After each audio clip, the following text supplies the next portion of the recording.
ప్రేక్షక మిత్రులందరికీ కూడా శుభాకాంక్షలు. ఫిబ్రవరి నెల రాశి ఫలితాలని మనం తెలుసుకోబోతున్నాం. అన్ని వర్గాల దృష్టి పెట్టుకొని గోచార గ్రహస్థితులన్నింటినీ దృష్టిలో పెట్టుకొని చెప్తున్నాను. జాతకం అనేది పడుతున్న వర్షానికి ఒక్క గొడుగు మాత్రమే, కానీ జాతకం జీవితం కాదు. మీరు మిమ్మల్ని నమ్మండి, మీ ఇష్టదైవాన్ని నమ్మండి, మీరు చేయాల్సిన బాధ్యతను ఖచ్చితంగా నెరవేర్చండి. భగవంతుడు మీతోనే ఉంటాడు. మనం ప్రయాణంలో ఒక స్పీడ్ బ్రేకర్స్ ఎలా ఉంటుందో అలా జాతకాన్ని వాడండి. ఈ యొక్క జాతకం, ఈ వీడియో మీ యొక్క వ్యక్తిగత జాతకానికి ఒక 30% మాత్రమే వస్తుంది. మీ యొక్క సంపూర్ణ జాతకం మీ యొక్క date of birth, time of birth ద్వారానే వస్తుంది. కాబట్టి జాతకం పడుతున్న వర్షానికి గొడుగు. వృశ్చిక రాశి మిత్రులారా, ఫిబ్రవరి 2026 శుభాశుభ ఫలితాలు ఎలా ఉన్నాయంటే, బయట ప్రశాంతంగా కనబడుతున్నట్టు కనబడతారు, లోపల ఒక పెద్ద యుద్ధం జరుగుతుందండి. గురు భగవానుడు 8వ స్థానంలో ఉన్నాడు. ఇంకొక నెల వెయిట్ చేయండి, మీ జీవితంలో మార్పులు రాబోతున్నాయి. 9లోకి లాభంలోకి వెళ్ళబోతున్నాడు. ఈ నెల మీరు చాలా స్త్రీ పురుషులు ఇరువురు కూడా జాగ్రత్త పడాల్సినటువంటి ఒక అవసరం ఉంది. చివరి వరకు చూస్తే మీలో ఎంత కలత ఉందో, ఎక్కడ మీరు కరెక్ట్ చేసుకోవాలో, తప్పుడు నిర్ణయాలను ఎలా అవాయిడ్ చేయాలో, ఏ విషయంలో మౌనం పాటించాలో మీకు తెలుస్తుంది. గురు భగవానుడు 8వ స్థానంలో రహస్యాలు, మార్పులు, అకస్మాత్తుగా పరిణామాలు కనిపిస్తున్నారు. శని భగవానుడు 5వ స్థానంలో బుద్ధి, క్రమశిక్షణ, పరిరక్షణలో ఉన్నారు. రాహు 4వ స్థానంలో ఇల్లు, ఆస్తి, అంతర్ముఖ కలత వీటి మీద ఉన్నారు. కేతు 10వ స్థానం కెరియర్, పేరు, విరక్తిలో ఉన్నారు. కుజుడు, మంగళుడు వృశ్చిక రాశి అధిపతి శక్తి నియంత్రణలో ఉన్నాడు. దీని అర్థం అంటే బయట ప్రశాంతంగా కనిపించడం, లోపల పెద్ద మార్పు జరుగుతుంది. కెరియర్ ట్రూత్ ఇదే అని కూడా చెప్పచ్చు. గుర్తుపెట్టుకోకపోతే సంబంధాలు, కెరియర్, న్యాయ పోరాటం దెబ్బతింటూనే ఉంటారు. ఇంకా ఉద్యోగస్తుల్లో స్త్రీ పురుషులిద్దరూ కూడా పని లోతుగా ఉంటుంది, బాగా లోతుగా ఉంటుంది. బాధ్యతలు పెరుగుతాయి. గుర్తింపు తగ్గినట్టు కనిపిస్తుంది, కానీ గుర్తింపు వస్తుంది. ఈ నెల జాబ్ మార్పు వద్దు. ఫిబ్రవరి నెల ఒక్క నెల ఓపిక పట్టండి. 18 months తిరుగులేదండి వృశ్చిక రాశి వారికి. మార్చి 23 తర్వాత అమేజింగ్ అని కూడా చెప్పచ్చు. నిశ్శబ్దంగా పనిచేస్తే భవిష్యత్తులో పెద్ద లాభం పొందుతారు. మీ పని రికార్డ్ అవుతుంది. రివార్డ్ ఆలస్యమైనా కూడా రివార్డ్ వస్తుంది. ఇక నూతన ఉద్యోగం కోసం చేసినప్పుడు ఇంటర్వ్యూలో ఆలస్యంగా వచ్చిన అవకాశం చేతులు జారినట్టు కనిపిస్తుంది, కానీ అవకాశాలు ఎండ్ ఆఫ్ ద మంత్ మీకు వచ్చేస్తుంది. సరైన సమయం ఇంకా రాలేదని అనుకోండి, కానీ యు ఆర్ ఎలిజిబుల్. ఇండస్ట్రీలో బ్యాక్డోర్ నిర్ణయాలు వద్దు. ఏ విధమైనటువంటి విషయాలు, అసాంఘికమైనటువంటి కార్యక్రమాలు చేయకండి. సర్వీస్ సెక్టార్లో ఒత్తిడి పెరుగుతుంది. వ్యాపారంలో రహస్య డీల్స్ అయ్యే అవకాశాలు ఉన్నాయి. ప్లాన్లను అందరికీ చెప్పకండి, ఒంటరిగా నిర్ణయం తీసుకోండి. ఈ నెల రహస్యమే రక్షణ. ఆర్థిక పెట్టుబడులు ఎలా ఉంది, షేర్ మార్కెట్ ఎలా ఉందంటే ఆకస్మిక ఖర్చులు పెరుగుతున్నాయి. ఆర్థికంగా లాభాలున్నా నిలవదు. హై రిస్క్ ట్రేడింగ్ అస్సలు వద్దు. సేఫ్ ఇన్వెస్ట్మెంట్ చేయండి లాంగ్ టర్మ్లో. డబ్బుల విషయంలో సహనం, సేఫ్టీ రెండు కావాలి. ఇంకా చదువుకుంటున్నటువంటి విద్యార్థులకి మంచి అవకాశాలు రాబోతున్నాయి. మంచి మంచి పోటీ పరీక్షలు రాబోతున్నాయి. పరీక్షల్లో విజయం సాధించండి. విదేశీయ చదువు కోసం ప్రయత్నం చేసే వాళ్ళకి మంచి యూనివర్సిటీ నేర్చుకోండి, మంచి అవకాశాలు ఉంటాయి. ఉద్యోగం చేస్తున్నటువంటి విదేశీయ ఉద్యోగులకి కొంచెం మిశ్రమ ఫలితాలు ఉంటున్నాయి. ఇంకా డాక్టర్స్, అడ్వకేట్స్, పోలీస్ డిపార్ట్మెంట్ లేదా డిఫెన్స్ కానీ ఇలాంటి సర్వీస్ సెక్టర్, పబ్లిక్ సర్వీస్ సెక్టార్లో ఉన్న వాళ్ళకి మంచి అవకాశాలు రాబోతున్నాయి. ఇదంతా కూడా మంచి సమయం. ఫిబ్రవరి 20 తర్వాత ఇవన్నీ కూడా జరుగుతాయి. తర్వాత వ్యవసాయదారులకి భూగర్భ జలాల యొక్క సమస్య మొదలవుతుంది. ఖర్చులు అకస్మాత్తుగా పెరుగుతాయి. రిస్క్ తగ్గించండి. సంప్రదాయ పద్ధతిలో మంచిదని కూడా చెప్పచ్చు.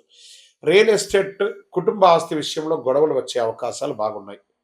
కొనుగోలు కొంచెం ఆలస్యమైన, అమ్మకం, లీగల్ క్లారిటీ అవసరం. మాట కంటే పేపర్లు చాలా ముఖ్యం. వృశ్చిక రాశి మిత్రులారా, ఇంకా కోర్టు కేసులు అనేటప్పటికీ కేసులో రహస్య మలుపులు, ప్రత్యర్థి వ్యూహం మారుతుంది. మీరు నిశ్శబ్దంగా ఉంటేనే పై చేయి, లాయర్ మాట వినండి. ఇక కుటుంబ సభ్యుల మధ్య ఒకళ్ళ పట్ల ఒకళ్ళ అనుమానాలు, మాటల వల్ల గాయాలు, పిల్లల విషయంలో టెన్షన్. అడిగే ప్రేమ కాదు, ఇచ్చే ఓర్పు అవసరం కూడా ఉండాలి ఈ నెల. అదే మీరు నిర్ణయం తీసుకోవాల్సినటువంటి ఒక విషయం. ఇంకా హార్మోన్ల సమస్య, స్ట్రెస్, చిన్న గాయాలు, ఇవన్నీ అవకాశాలు ఉన్నాయి. శస్త్రచికిత్స కూడా అవకాశాలు ఉన్నాయి. వృశ్చిక రాశి మిత్రులారా, ధ్యానం అవసరం. ఒంటరిగా కొద్దిసేపు గడపండి. అందరితో మాట్లాడడం మానేయండి. ఇక వృశ్చిక రాశి మిత్రులకి ఎరుపు రంగు, గోధుమ రంగు చాలా కలిసి వస్తుంది అదృష్ట రంగుల్లో. అదృష్ట సంఖ్య 9 అని కూడా చెప్పొచ్చు. అదృష్ట దిక్కు దక్షిణం. అదృష్ట రోజు మంగళవారం. అదృష్ట సమయం సాయంత్రం 4 నుంచి 6 గంటల వరకు. ఈ సమయంలో ఏ నిర్ణయాలు తీసుకున్నా మంచి నిర్ణయాలు అవుతుంది. చక్కగా నిర్ణయం తీసుకుని ముఖ్య నిర్ణయాలు ఒంటరిగా తీసుకుంటే మంచిది. ప్రతి మంగళవారం హనుమాన్ చాలీసా పారాయణించండి. అయ్యప్ప స్వామి వారిని ప్రార్థన ఎక్కువ చేయండి. 19 ప్రదక్షిణాలు చేయండి. ప్రతి మంగళవారం ఆంజనేయ స్వామికి 19 ప్రదక్షిణాలు చేయండి. కోపాన్ని బయట పెట్టవద్దు. ఇదే ప్రధాన పరిహారం అని కూడా మీకు చెప్పచ్చు. వృశ్చిక రాశి వారి గారు మీరు ఎంత వయస్సు ఉందో అన్ని దీపాలను మీ ఇష్టదైవం దగ్గర, మీ కులదైవం దగ్గర వెలిగించండి. ఈ నెల మీరు మీ భావాలను నియంత్రిస్తే మొత్తం సర్దుకుంటారు. ఈ సంవత్సరం అంతా కూడాను అంతర్గత శక్తిని మేల్కొలిపేలా ఉండాలి. ఈ నెల మీరందరూ కూడాను గ్రహస్థితి లోతుగా శాస్త్రీయంగా 100% మ్యాచ్ అయ్యే విధంగా ప్రశ్నిస్తే లాజిక్ ఉంది. ఈ నెల జాగ్రత్తగా ఉండాలి. అంతే. ఇంకా మార్చ్ చూసుకోండి. ఇంకంతా మీదే. మార్చ్ మొత్తం మీదే.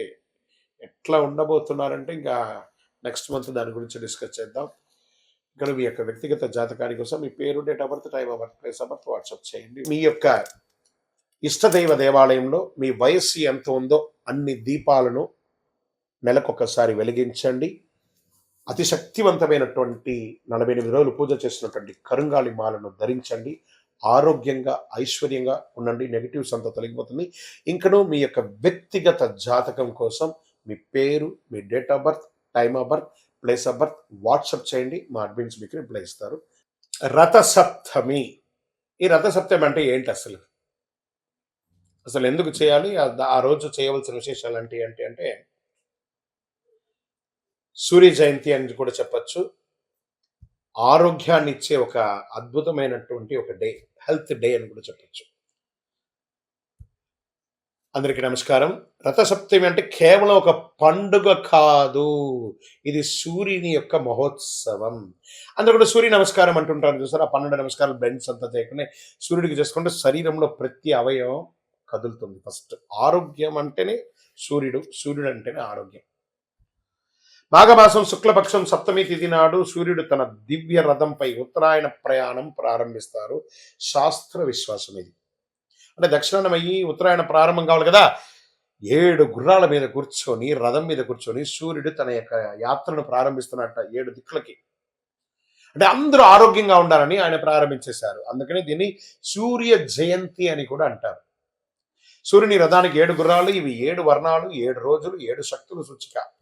ఈరోజు చేసిన సూర్యారాధన వల్ల ఆరోగ్యం, శక్తి, తేజస్సు, దీర్ఘాయుస్సు లభిస్తాయని శాస్త్రోక్తి. చేస్తే మంచిది కదా. అర్క స్నానం. ఈ జిల్లేడాకు ఉంటుంది కదా, ఆ జిల్లేడాకుని నెత్తి మీద పెట్టుకొని తల ముందు నువ్వుల నూనెతో చక్కగా శరీరంతో అభ్యంగన చేసి సూర్యుడు ఉదయించగానే లేచి వారికి నమస్కారం చేసి ఆ జిల్లేడాకు పెట్టి మంచి వేడి నీళ్లతో స్నానం చేసి అది పడుతుండగా ఆ ఆకుని కింద పడేయకుండా చేయాలి స్నానం. అదే నీళ్ళ యొక్క ఫోర్స్తో పడిపోవాలి. పెట్టుకోవడం మాత్రం మన బాధ్యత. అది జిల్లేడాక అంటే అవును, అక్కడే శ్వేతార్క మూల నివాసాయ. ఆయన శ్వేతార్కం అంటే ఆయనకి చాలా ఇష్టం. తెల్లటి జిల్లేడు అంటే ఆ అర్కం ఎలా పెట్టుకోవాలి? ఆకులు తల, భుజాలు, మోకాళ్ళపై ఉంచుకొని స్నానం చేయాలి. ఇది రోగ నివారణకు ఒక అద్భుతమైనటువంటి శక్తి. కాబట్టి ఆన్లైన్లో తెచ్చుకోండి. సిటీలో ఉన్న వాళ్ళకి దొరకవచ్చు. ఆన్లైన్లో తెచ్చుకోండి. లేదా కొంచెం అటుపక్క అలా వెళ్ళండి. ఊరు బయట వెళ్ళాలంటే ఎక్కడ పడితే అక్కడ జిల్లేడు చెట్టు ఉంటుంది. తెంచి పెట్టేసుకొని కవర్లో పెట్టేసుకోండి. చక్కగా తీసుకోండి. ఇంకా తూర్పు దిశగా నిలబడి సూర్యుడికి అర్ఘ్యం నీళ్లు వదలడము. ఓం హ్రీం హ్రీం హ్రౌం సహ సూర్యాయ నమః అనే మంత్రాన్ని జపం చేసి నీళ్ళు వదలండి. మళ్ళీ చెప్తున్నా, ఓం హ్రీం హ్రీం హ్రౌం సహ సూర్యాయ నమః అని 7 సార్లు కానీ 12 సార్లు కానీ నీళ్ళు వదిలి జపం చేయండి. చాలా బాగుంటుంది. ఇంకా జనరల్గా యోగా పద్ధతిలో సూర్య నమస్కారం అనేది ఉంటుంది కదా. ఆ పద్ధతి ప్రకారం దానికి ఒక్క సూర్య నమస్కారాన్ని 7 సార్లు చేయాలి. అంటే 12 కలిపితే 1, దాన్ని అలా 7 సార్లు చేయండి. సంవత్సరానికి కావాల్సిన ఎనర్జీ నకసిక పర్యంతం ఆరోగ్యం అంతా బ్రహ్మాండంగా అయిపోతుంది.